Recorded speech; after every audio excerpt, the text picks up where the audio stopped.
So, Where Are You Going? Where Have You Been is a very popular text, but it's also pretty disturbing, especially for those of you who read it for the first time. I've read it maybe 10, 15 times, and it still disturbs me even to this point. So, let's talk a little bit about what's going on here. First things first, let's introduce our author. So, our author is Joyce Carol Oates. She was born in 1938 and she is still kicking. She is the author of poetry, plays, literary criticism, much like Edgar Allan Poe, short fiction, and she's written over 50 novels. Almost all of the texts that she has created explore dark themes, similar to dark themes explored in this text.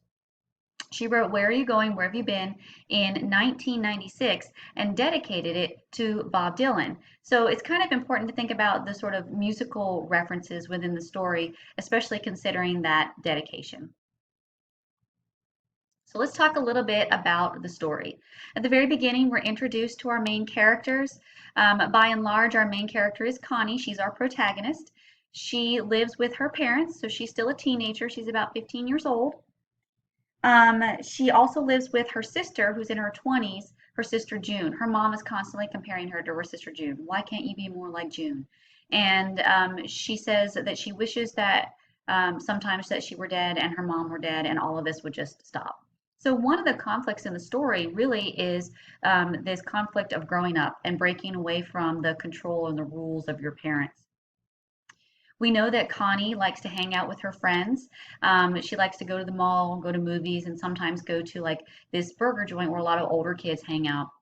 So when the story opens, Connie goes out with one of her friends, and it's a Friday night. She goes and hangs out with Eddie, which is a boy about her age, and they go get in the car together. And there's some implication that they're making out, although we don't know for sure. While she's there at the burger joint, she sees this guy in this orange jalopy, this old, beat up, gold painted car, and he draws this X in the air and he says, "I'm gonna get you, baby." And that sort of leads to the rising action. So it's later in the weekend, and Connie is home by herself. Her family has gone to a barbecue. She told her mom she wasn't interested in going, and her mom was like, "Fine, stay here by yourself." And it caused this little fight. So June and her mom and her dad, they all leave for the barbecue, and Connie stays home and washes her hair and listens to music. And while she's there listening to music, Arnold Friend drives up with his friend Ellie in the car. Ellie is featured carrying a boombox the entire time, and he's got this boombox next to his head the whole time, this radio, and he's listening to the radio constantly. And we don't really have a whole lot of interaction with Ellie. We'll talk more about him in a little bit. So at first, Connie's kind of flattered and almost flirting with him, kind of playing with her hair, and she's kind of engaging. And then she starts to realize weird things about him. She starts to notice that it looks like he's wearing makeup and that he's forgotten to put the makeup on his throat. It looks like he might be wearing a wig. It looks like his boots might be stuffed. And he starts to say weird things. He says things like, "I'm your lover. You don't know what that is yet, but you will. I'm going to teach you." And these are kind of freaky, odd things to say. And she starts to tell him to leave, and he says no. He says that if he has to come in there after her, he's going to hurt her family. He says if she doesn't come out to him, he might even set the house on fire. And eventually, Connie feels forced to leave. And so there's this climactic moment where she runs to the telephone in the hall and she picks it up and she starts screaming for her mother. And she hears this loud noise in her ears. We're not even 100% sure what that loud noise is. And she drops the phone and she's there in a puddle on the floor crying. And Arnold Friend is at the screen door and he's telling her to come out. He's talking to her very calmly, very soothingly. And eventually, right, in the falling action, Connie does get up and she leaves with him. And that's the end of the story. It's sort of left without a resolution. We don't know for sure what happens to Connie. If she lives, if she dies, it's all up in the air. And I told you that's pretty common. The more modern literature gets, the more common it is not to have a resolution. So let's talk a little bit about the setting. Connie's is a sort of middle class family. So they live in a modest house, not too extravagant, what you would consider average. And most of the story takes place in her childhood home. This is important because it helps us understand a little bit the importance of the story. I told you that in part the conflict in this story is about Connie breaking away from her parents' control. This is the normal conflict that most teenagers go through, where they have to learn how to be adults at the same time that they're being rigidly controlled by their parents. And it's about sort of walking that fine line between childhood and adulthood. And this story kind of helps us to see that, right? While Connie is in the home, she's sort of protected from Arnold Friend. He can't come in, and he can't take her out. She has to choose to leave that childhood sphere on her own. Okay, so as in our last story, we have a he, she, it narrator. That means we have third person. And because we get Connie's thoughts and feelings, we have third person limited. Remember, there are the three different kinds of third person. Omniscient, everybody's thoughts and feelings. Limited, one or just a few people's thoughts and feelings. Or objective, nobody's thoughts and feelings. And in this story, we have a limited point of view from Connie's point of view. We get her thoughts and feelings, and that affects the way we feel about the story. As Connie is talking to Arnold Friend, we see her kind of flirting and worrying about her hair. So when she first sees him drive up, she thinks, oh God, how does my hair look? And so we know at first that she's really obsessed with appearances and that she's also kind of interested in boys and wants to be flirtatious. And then as she starts to watch him, we start to see her notice things about him and start to describe him in sort of weird and unusual ways.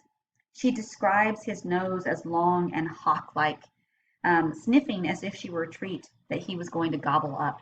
And phrases like this kind of make us tense a little bit.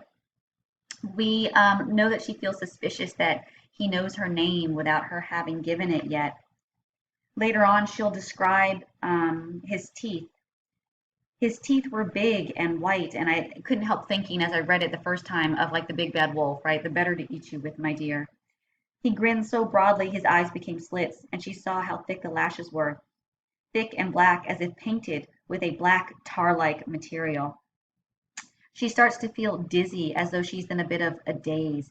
And all of these thoughts and feelings create suspense. So this third person limited point of view is a plot device. It is in fact the way the author builds tension in the reader. We feel the discomfort that Connie feels, and that creates that kind of sick feeling in your stomach as you're reading the story. So let's talk about each of our characters in turn. Connie is obsessed with appearances. It talks a little bit about how she knew she was pretty and that was everything. It also talks about how when she leaves home, she tends to like change her clothes. So it says everything about her had two sides, one for home and one for anywhere that was not home. Her walk, which could be childlike and bobbing or languid enough to make anyone think she was hearing music in her head. Her mouth, which was pale and smirky most of the time, but bright and pink on these evenings out. Her laugh, which was cynical and drawling at home, ha ha, very funny, but high pitched and nervous everywhere else.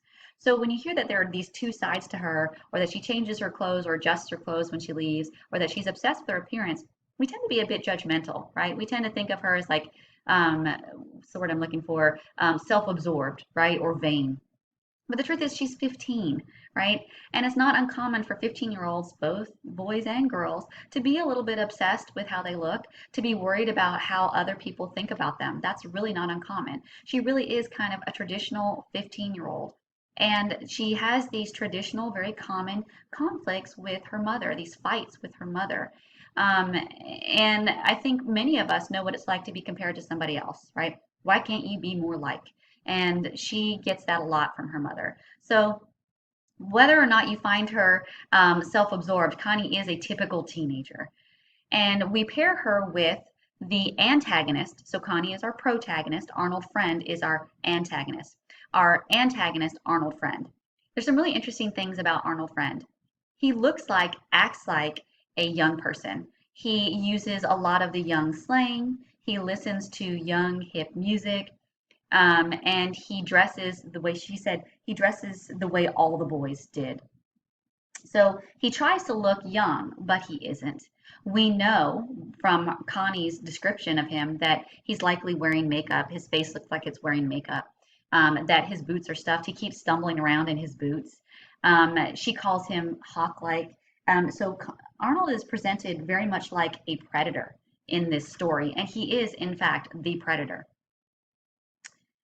And that brings us to Ellie. Ellie is kind of this underrepresented character in the story, but he's kind of interesting as well. I don't know if you noticed much of the description of him, but let's consider his appearance. Connie notices that his hair falls into his forehead and that he has these long sideburns. that uh, make him look kind of funny. And then he has this sort of V-neck shirt, and his collar comes up by his head, almost like it's protecting him. Ellie is meant to look like or symbolize in many ways Elvis Presley, and I'm going to show you a picture. And we know that Ellie is meant to symbolize Elvis Presley for a couple reasons. One, their names are spelled similarly, Ellie, Elvis. Two, the description is very similar, the sideburns, the collar, all that. And then three is the music. Ellie always has that radio up on his shoulder. He is in many ways a symbol of that music. He's kind of an extension of that music. And in fact, at one point, he takes the radio down and he kind of winces, almost like he can't live without it. So music, Ellie, Elvis, music, 1960s. So the music of the 1960s is really important to our understanding of the story. And let's think about why that might be. All right. Before we get to that, let's talk a little bit about the house. The symbols in the story, one of them being the house and the other being the car. So as I mentioned already, the house sort of symbolizes Connie's childhood and the protections that come with childhood. And so there's this sort of implication that that leaving childhood is dangerous, that becoming an adult, you have to deal with all of these dangers. One of those dangers is Arnold Friend. And then we have this car. The car is this old beat up car. It's got all these dents in it, and yet it's got this brand new gold paint job. In many ways, the car is an extension of Arnold Friend. Arnold Friend is in his 30s, but he's got this makeup on and he's trying to look young and new and hip, right? So those two are very similar. And then you can also see that the car is kind of an extension of Arnold Friend by what's written on it. So at one point, there's this dent in the front, and around the dent it says, done by a crazy woman driver. So this gives us some information about the way in which Arnold Friend feels about women, that he tends to devalue and disrespect women. And then the other thing that's on the car is this set of numbers, these series of numbers, 33, 19, 17. And if you didn't know what those were, maybe you looked them up, but if you add them up, they add up to 69. So as most of you are aware, 69 is a sexual position, and when he points to it, he kind of points to it and looks at her kind of expectantly, and she says it doesn't really mean much to her. She doesn't get it. So this shows us the difference between the two of them. Connie is this sexual innocent, whereas Arnold Friend is our sexual predator. So the last thing I want to talk about before we switch and go into our second lesson is motif. A motif is a recurring element that has symbolic significance in a story. And in this story, music is this important recurring motif.